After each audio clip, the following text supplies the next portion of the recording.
ഒഡീഷയിലെ ചാദ്വാറിന് സമീപം ട്രെയിൻ പാളം തെറ്റിയ അപകടം. ബാംഗ്ലൂരു കാമാഖ്യ സൂപ്പർഫാസ്റ്റ് എക്സ്പ്രസിന്റെ 11 ബോഗികളാണ് പാളം തെറ്റിയത്. സംഭവത്തിൽ അന്വേഷണം ആരംഭിച്ചതായി ഉന്നത ഉദ്യോഗസ്ഥർ അറിയിച്ചു. വിവരങ്ങളുമായി ജിഷ്ണു കൃഷ്ണൻ ചേരുകയാണ്. ജിഷ്ണു, ഒരു അത്യാഹിതം സംബന്ധിച്ച് പ്രാഥമിക വിലയിരുത്തൽ എന്താണ്? ഒപ്പം മറ്റു വിശദാംശങ്ങളും.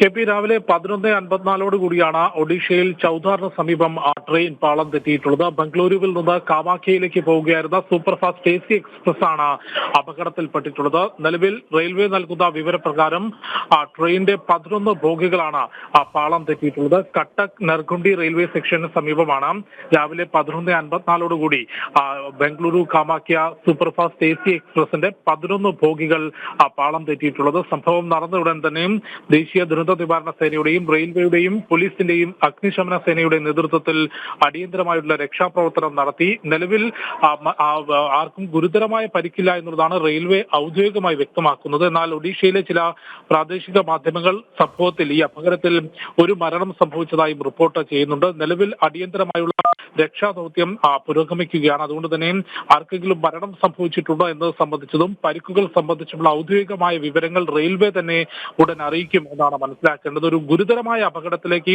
അതായത് ട്രെയിനിന്റെ 11 ബോഗികൾ പാളം തെറ്റിയെങ്കിലും അത് ഗുരുതരമായ ഒരു അപകടത്തിലേക്ക് പോയിട്ടില്ല എന്നുള്ളതാണ് റെയിൽവേ നൽകിയിട്ടുള്ള വിശദാംശങ്ങളിൽ നിന്നും ഒപ്പം ഒഡീഷയിൽ നിന്നും വന്ന ദൃശ്യങ്ങളിൽ നിന്നും നമുക്ക് മനസ്സിലാക്കാൻ സാധിക്കുന്നത്. ഏതായാലും രാവിലെ 11:54 കൂടിയാണ് ചൗധാറിന് സമീപം കട്ടക് നെർഗുണ്ടി റെയിൽവേ സെക്ഷനിൽ ഈ ബംഗളൂരു കാമാഖ്യ എക്സ്പ്രസിന്റെ 11 ബോഗികൾ അപകടത്തിൽപ്പെട്ടിട്ടുള്ളത്. കാമാഖ്യയിലേക്ക് വരുന്ന ട്രെയിൻ അപകടത്തിൽപ്പെട്ട വിവരം അറിഞ്ഞിട്ടുണ്ടെന്നും ആവശ്യമായ എല്ലാ സഹായങ്ങളും എത്തിക്കാൻ ശ്രമിക്കുന്നുണ്ട്. ഒപ്പം യാത്രക്കാരുടെ വിവരങ്ങൾ ശേഖരിച്ച് ഓരോ യാത്രക്കാരുടെയും വിശദാംശങ്ങൾ അറിയിക്കും എന്നുള്ളത് അസം മുഖ്യമന്ത്രി ഹിമന്ത ബിശ്വ ശർമ്മ ചൂണ്ടിക്കാട്ടിയിട്ടുണ്ട്. കാമാഖ്യയിൽ അസാമിലേക്ക് വരികയായിരുന്ന ആളുകളാണ് ഈ അപകടത്തിൽ പെട്ടിട്ടുള്ളത്. അതുകൊണ്ട് തന്നെ മുഴുവൻ യാത്രക്കാരുടെയും വിശദാംശങ്ങൾ ശേഖരിച്ചിട്ടുണ്ട്. ആവശ്യമായ തുടർ നടപടികൾ സ്വീകരിച്ചു വരികയാണ്. രക്ഷാദൗത്യത്തിനാണ് പ്രഥമ പരിഗണന നൽകിയിട്ടുള്ളത്. NDRF ഉൾപ്പെടെ സംഭവ സ്ഥലത്തേക്ക് എത്തിയിട്ടുണ്ട് എന്നുള്ളതുമാണ് അസം മുഖ്യമന്ത്രി ഹിമന്ത ബിശ്വ ശർമ്മ സമൂഹ മാധ്യമത്തിൽ കുറിച്ചിട്ടുള്ളത്. ഏതായാലും